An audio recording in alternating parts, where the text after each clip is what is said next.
नमस्कार दोस्तों, स्वागत है आपका अपने प्रवाह learning with the study platform पर। तो दोस्तों, आज की इस करंट अफेयर की क्लास में हम लोग 14 जनवरी 2024 के करंट अफेयर के क्वेश्चंस को पढ़ेंगे और क्लास की शुरुआत हम लोग पिछली क्लास के रिवीजन से करेंगे। तो चलिए फ्रेंड्स, बिना देरी के शुरू करते हैं। तो दोस्तों, पिछली क्लास का हमारा पहला क्वेश्चन है, हाल ही में कौन भूटान के नए प्रधानमंत्री बने हैं? तो दोस्तों, इसका राइट आंसर होगा शेरिंग टोब्गे। ठीक है। और दोस्तों, ये कौन सी बार बने हैं? तो ये दूसरी बार बने हैं। ठीक है, क्योंकि इससे पहले भी भूटान के प्रधानमंत्री कौन थे? तो वो भी थे शेरिंग टोब्गे। इसलिए अगर आपसे पूछा है कि बताइए हाल ही में कौन भूटान के प्रधानमंत्री बने, तो राइट आंसर होगा शेरिंग टोब्गे। चलिए फ्रेंड्स, चलिए दोस्तों, इससे संबंधित कुछ इंपॉर्टेंट पॉइंट देख लेते हैं। तो देखिए, अभी हाल ही में भूटान के प्रधानमंत्री कौन बने? तो वो ने शेरिंग टोब्गे। अच्छा दोस्तों, चार्ट के नए प्रधानमंत्री कौन बने? तो वो ने सुखसेक मसरा।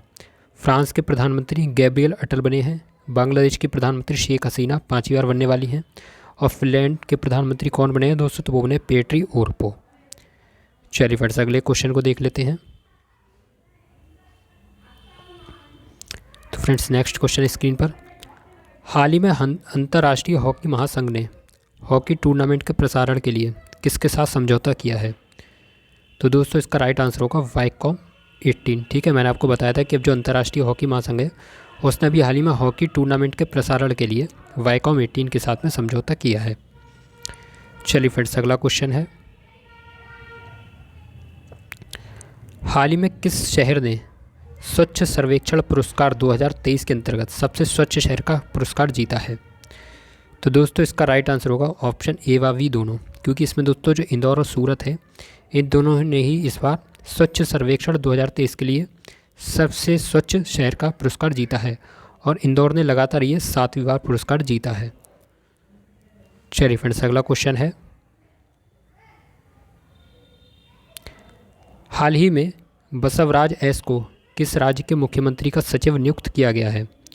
तो दोस्तों, इसका राइट आंसर हो जाएगा दोस्तों छत्तीसगढ़। ठीक है, आपको याद रखना है कि जो बसवराज एस हैं उन्हें अभी हाल ही में छत्तीसगढ़ राज्य के मुख्यमंत्री का सचिव नियुक्त किया गया है। चलिए दोस्तों, कुछ इंपॉर्टेंट नियुक्तियों के बारे में जान लेते हैं। तो देखिए, संयुक्त राष्ट्र में भारत के स्थायी प्रतिनिधि अरिंदम बागची हैं। चार्ट के नए प्रधानमंत्री सुखसेक मसरा हैं। All India rubber industries association के अध्यक्ष शशि सिंह हैं। विदेश मंत्रालय के नए प्रवक्ता रणधीर जायसवाल हैं। भारतीय नौसेना के उप प्रमुख वाइस एडमिरल दिनेश के त्रिपाठी हैं। और रेलवे बोर्ड के सचिव नियुक्त हुए हैं दोस्तों अरुणा नायर। चलिए फ्रेंड्स, अगला क्वेश्चन है, हाल ही में किस राज्य ने अयोध्या की तीर्थ यात्रा के लिए रामलला दर्शन योजना शुरू की है? तो दोस्तों, जो रामलला दर्शन योजना शुरू की गई है ये की है छत्तीसगढ़ राज्य ने। ठीक है, और छत्तीसगढ़ राज्य ने ही घोषणा की है कि अब हर साल 22 जनवरी को वहाँ पर शुष्क दिवस मनाया जाएगा। तो दोस्तों, कहाँ पर हर वर्ष अब 22 जनवरी को शुष्क दिवस मनाया जाएगा? तो वो मनाया जाएगा छत्तीसगढ़ राज्य में। चलिए फ्रेंड्स, अगला क्वेश्चन है, हाल ही में किसके द्वारा असॉल्ट राइफल उग्रम को लॉन्च किया गया है? तो दोस्तों, ये जो असॉल्ट राइफल उग्रम है इसे लॉन्च किया गया है DRDO के द्वारा। किसके द्वारा दोस्तों? तो ये किया गया DRDO के द्वारा। चलिए फ्रेंड्स, अगला क्वेश्चन है, हाल ही में हेनले पासपोर्ट इंडेक्स 2024 में भारत ने कौन सी रैंक हासिल की है? तो दोस्तों, अभी हाल ही में हेनले पासपोर्ट इंडेक्स जारी किया गया है, तो इसके अनुसार भारत ने इस बार 80 रैंक हासिल की है। और इससे पहले भी भारत की जो रैंक थी वो भी 80 थी। चलिए दोस्तों, इसके बारे में थोड़ा डिटेल में जान लेते हैं। तो देखिए, हेनले पासपोर्ट इंडेक्स जो होता है तो यह इस पर आधारित होता है कि किसी देश के नागरिक दूसरे देशों की यात्रा बिना वीज़ा के कर सकते हैं। यानी कि जैसे मान लीजिए अगर आपको अमेरिका जाना है तो अगर आपके लिए वीज़ा लगेगा, बिल्कुल लगेगा, लेकिन वहीं अगर आपके लिए नेपाल जाना है तो आपके लिए वीज़ा नहीं लगेगा। तो किसी देश के नागरिक जितने ज़्यादा से ज़्यादा देशों में बिना वीज़ा के यात्रा कर सकते हैं, तो उसी पर आधारित होती है हेनले पासपोर्ट इंडेक्स। तो इसमें जो पहला स्थान यानी कि जो पहली रैंक है उसमें जापान है, जर्मनी है, इटली है, सिंगापुर है, स्पेन और फ्रांस है। तो इन देशों ने पहली रैंक हासिल की है। इसके साथ दोस्तों भारत ने हासिल की है 80 रैंक।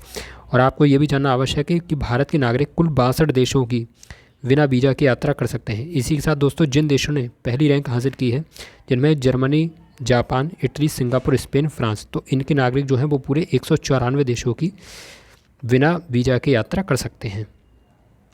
चलिए फ्रेंड्स, अगला क्वेश्चन है, हाल ही में किस राज्य सरकार ने अनुसूचित जाति और जनजाति के छात्रों के लिए एक निःशुल्क प्रशिक्षण मॉड्यूल योगी श्री को शुरू किया है?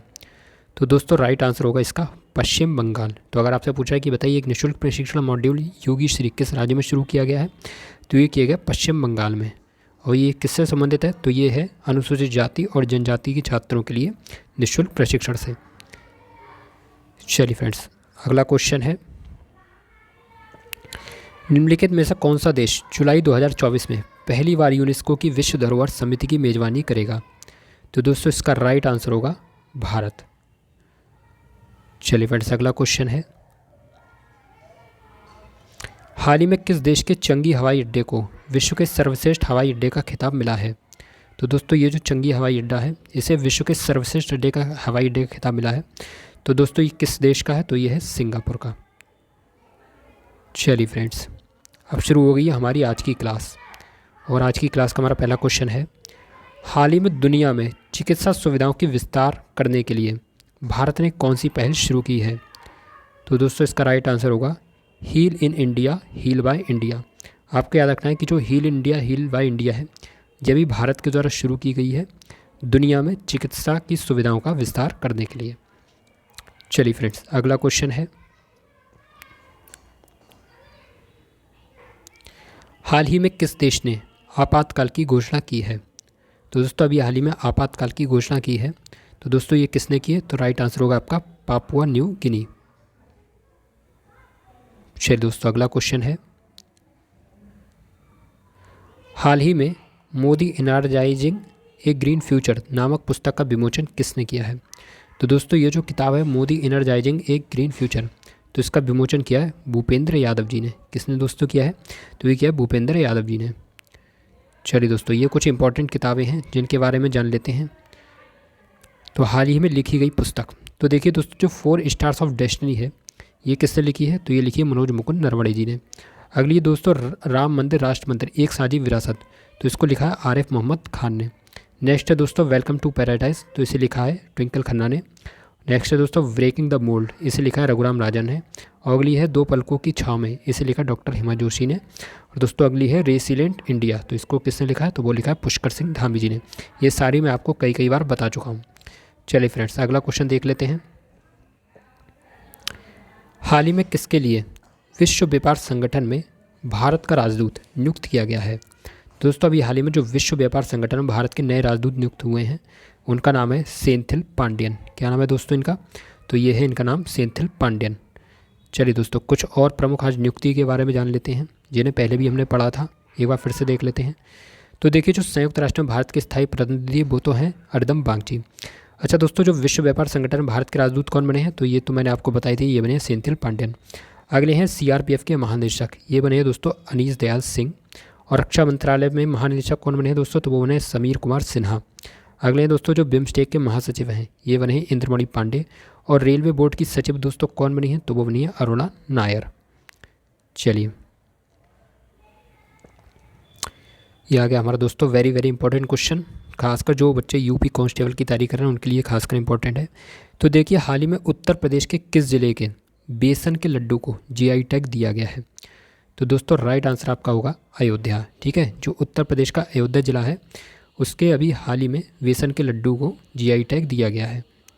चलिए फ्रेंड्स, यूपी से संबंधित कुछ इंपॉर्टेंट पॉइंट जान लेते हैं। तो दोस्तों पहला पॉइंट है, अयोध्या में राज्य का सबसे बड़ा प्लास्टिक कचरे से ईंधन बनाने वाला प्लांट लगाया जाएगा। साथ ही दोस्तों जो खादी कारीगर सम्मेलन का आयोजन है वो भी कहाँ पर किया गया? तो वो किया गया वाराणसी में। इसके साथ ही दोस्तों उत्तर प्रदेश ने अभी हाल ही में हर बच्चे के लिए हर अधिकार अभियान शुरू किया है और आंगनवाड़ी केंद्र पर हॉट कुक्ड मील योजना को भी शुरू किया है। इसके साथ ही दोस्तों उत्तर प्रदेश में अभी हाल ही में पेइंग गेस्ट योजना का भी शुभारंभ हुआ है। चलिए दोस्तों, ये कुछ और इंपॉर्टेंट पॉइंट हैं, इन्हें और देख लेते हो, यूपी से रिलेटेड हैं जो। तो देखिए प्रधानमंत्री नरेंद्र मोदी ने दुनिया के सबसे बड़े ध्यान केंद्र सर्ववेद महामंदिर का वाराणसी में उद्घाटन किया है। तो दोस्तों कहाँ पर किया है? तो ये किया है वाराणसी में। चलिए अगला है दोस्तों, फिरोजाबाद का नाम बदल कर क्या कर दिया गया है? तो राइट आंसर होगा आपका चंद्रनगर। नेक्स्ट है दोस्तों, उत्तर प्रदेश के तैरते हुए रेस्तरां का उद्घाटन प्रयागराज में किया गया है और ये दोस्तों उत्तर प्रदेश का पहला तैरता हुआ रेस्तरां है। इस साथ दोस्तों उत्तर प्रदेश की पुलिस देश की पहली पुलिस बन गई जिसने अपना व्हाट्सएप चैनल शुरू किया है। चलिए दोस्तों, अगला क्वेश्चन है, हाल ही में किस राज्य में आईआईटी मद्रास हुंडई के साथ में मिलकर हाइड्रोजन इनोवेशन वैली की स्थापना करेगी? तो दोस्तों इसका राइट आंसर हो जाएगा तमिलनाडु। आपको याद रखना है कि जो आईआईटी मद्रास है वो हुंडई के साथ में मिलकर हाइड्रोजन इनोवेशन वैली की स्थापना करेगी।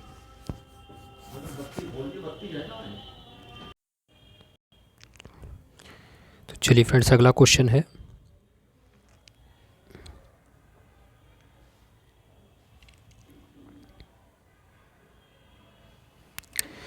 हाल ही में किस देश ने उपग्रह आईआईटी प्रोब को लॉन्च किया है? तो दोस्तों ये जो उपग्रह है जिसका नाम है क्या, आइंस्टीन प्रोब। क्या नाम है दोस्तों इसका? नाम है आइंस्टीन प्रोब। तो इसको किसने लॉन्च किया है? तो राइट आंसर होगा आपका चीन।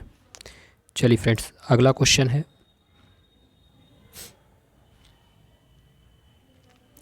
हाल ही में किस देश की कंपनी सिमटेक गुजरात में सेमीकंडक्टर संयंत्र की स्थापना करेगी? तो दोस्तों ये जो सिमटेक कंपनी है ये है दक्षिण कोरिया की, और ये आपके किस राज्य में दोस्तों? तो ये करेगी गुजरात में सेमीकंडक्टर संयंत्र की स्थापना। ये सारे पॉइंट दोस्तों बहुत ही ज़्यादा इंपॉर्टेंट हैं, सारे क्वेश्चंस वेरी वेरी इंपॉर्टेंट हैं आपके किसी भी एग्ज़ाम के लिए। चलिए अगला क्वेश्चन है, हाल ही में भारतीय नौसेना ने किस स्थान पर मिलन 24 नामक युद्धाभ्यास आयोजित किया है? तो दोस्तों इसका राइट आंसर होगा विशाखापत्तनम। अगर आपसे पूछा है कि बताइए मिलन 24 किस जगह पर आयोजित किया है या किस स्थान पर आयोजित किया गया, तो राइट आंसर बनेगा आपका विशाखापत्तनम। अच्छा, ये किसके द्वारा आयोजित किया गया? तो आपको वहाँ पर याद रखना है भारतीय नौसेना के द्वारा, ठीक है, क्योंकि ऑप्शन में भारतीय वायुसेना भी दे सकता है, थल सेना भी, तो आपको राइट आंसर लगाना है क्या, भारतीय नौसेना। चलिए फ्रेंड्स, अगला क्वेश्चन है, हाल ही में डेनमार्क ने किस देश में हरित ईंधन गठबंधन की शुरुआत की है? तो दोस्तों इसका राइट आंसर हो जाएगा भारत। आपको तो नाम से दोस्तों पता चल रहा हो कि हरित ईंधन गठबंधन, तो इसकी शुरुआत कहाँ पर हुई है? तो ये हुई है भारत ने। अच्छा, किस देश ने की है? तो राइट आंसर बनेगा दोस्तों डेनमार्क। चलिए फ्रेंड्स, आज के सारे क्वेश्चंस कंप्लीट हो गए हैं। एक बार हम पूरी क्लास का रिवीजन कर लेते हैं जिससे हमारे सारे कॉन्सेप्ट यहाँ से क्लियर हो जाएँ। चलिए दोस्तों, पहला क्वेश्चन था आज का हमारा, हाल ही में दुनिया में चिकित्सा सुविधाओं का विस्तार करने के लिए भारत ने कौन सी पहल शुरू की है? तो राइट आंसर बनेगा heal India, heal by India. चलिए अगला क्वेश्चन है, हाल ही में किस देश ने आपातकाल की घोषणा की है? तो राइट आंसर होगा आपका पापुआ न्यू गिनी। चलिए नेक्स्ट क्वेश्चन है, हाल ही में मोदी इनर्जाइजिंग द ग्रीन फ्यूचर नामक पुस्तक का विमोचन किसने किया है? तो राइट आंसर होगा दोस्तों भूपेंद्र यादव। चलिए दोस्तों, ये कुछ इंपॉर्टेंट किताबें हैं, एक बार फिर से रिवीजन कर लेते हैं। तो देखिए, 4 stars of destiny Manoj Mukund Naravane ji की है, राम मंदिर राष्ट्र मंदिर एक साझी विरासत आरिफ मोहम्मद खान की है, welcome to paradise Twinkle Khanna की है, breaking the mould Raghuram Rajan की है, दो पलकों की छाँव में डॉक्टर हेमा जोशी की है, और रेसिलिएंट इंडिया किसकी है? तो यह है दोस्तों पुष्कर सिंह धामी की। चलिए फ्रेंड्स, अगला क्वेश्चन है, हाल ही में किसके लिए विश्व व्यापार संगठन में भारत का राजदूत नियुक्त किया गया है? तो दोस्तों इसका राइट आंसर हो जाएगा सेंथिल पांडियन। किसके लिए दोस्तों? तो ये किया गया सेंथिल पांडियन के लिए। चलिए, ये कुछ और प्रमुख नियुक्तियां हैं। तो देखिए, संयुक्त राष्ट्र में भारत के स्थायी प्रतिनिधि अरिंदम बागची, विश्व व्यापार संगठन भारत के राजदूत सेंथिल पांडियन, सीआरपीएफ के महानिदेशक अनीश दयाल सिंह, रक्षा मंत्रालय में महानिदेशक समीर कुमार सिन्हा, बिम्स्टेक के महासचिव इंद्रमणि पांडे, और रेलवे बोर्ड के सचिव कौन है दोस्तों? तो वो हैं अरुणा नायर। ठीक है, ये एक महिला हैं अरुणा नायर, ये रेलवे बोर्ड में नई सचिव बनी हैं। चलिए फ्रेंड्स, अगला क्वेश्चन है, हाल ही में उत्तर प्रदेश के किस ज़िले में बेसन के लड्डू को जीआई टैग दिया गया है? तो दोस्तों इसका राइट आंसर हो जाएगा आपका अयोध्या। चलिए, ये ऊपर से रिलेटेड इंपॉर्टेंट पॉइंट देख लेते हैं। तो देखिए, अयोध्या में राज्य का सबसे बड़ा प्लास्टिक कचरे से ईंधन बनाने वाला प्लांट लगाया जाएगा। खादी कारीगर सम्मेलन का आयोजन वाराणसी में हुआ है। हर बच्चे के लिए हर अधिकार अभियान शुरू किया गया है, और आंगनवाड़ी केंद्रों पर हॉट कुक्ड मील योजना को भी शुरू किया गया है।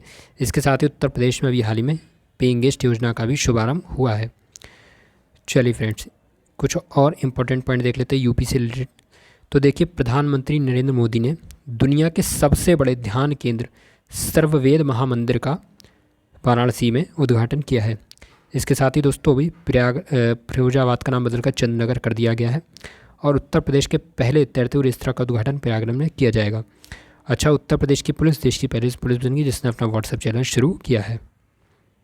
ये सारे फैक्ट मैंने आपको कम से कम 20 बार पढ़ा दिए होंगे, तब तो मैं आशा कर सकता हूँ आपको ये सारे याद हो गए होंगे।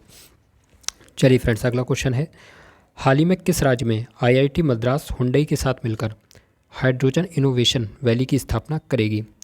तो राइट आंसर होगा आपका तमिलनाडु।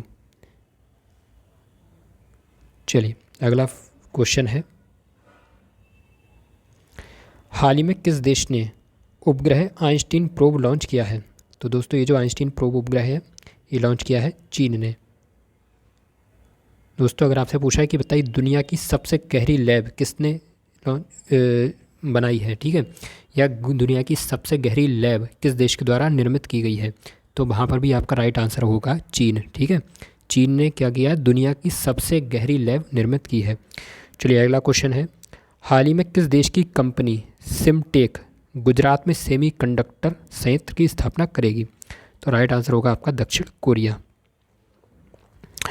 चलिए फ्रेंड्स अगला क्वेश्चन, हाल ही में भारतीय नौसेना ने किस स्थान पर मिलन 24 नामक युद्धाभ्यास आयोजित किया है? तो राइट आंसर होगा आपका विशाखापत्तनम। मैं बहुत फास्ट रिवीजन कराता हूँ क्योंकि एक बार में क्लास पढ़ने से मैं ज़्यादा आशा करता हूँ कि आपको याद हो जाते होंगे क्वेश्चन। चलिए अगला क्वेश्चन है, हाल ही में डेनमार्क ने किस देश में हरित ईंधन गठबंधन की शुरुआत की है? तो दोस्तों ये जो हरित ईंधन गठबंधन की शुरुआत की गई है ये किस देश में की गई है? तो ये की गई है भारत में। किस देश ने की है? तो ये की है डेनमार्क ने। चलिए फ्रेंड्स आज के लिए बस इतना ही, और अगर आपको हमारी क्लास पसंद आई हो तो प्लीज़ क्लास को लाइक करें, साथ ही चैनल को सब्सक्राइब करें और बेल आइकन को जरूर प्रेस करें। और दोस्तों ये कमेंट बॉक्स में ज़रूर बताएं कि क्लास आपको हमारी कैसी लग रही है।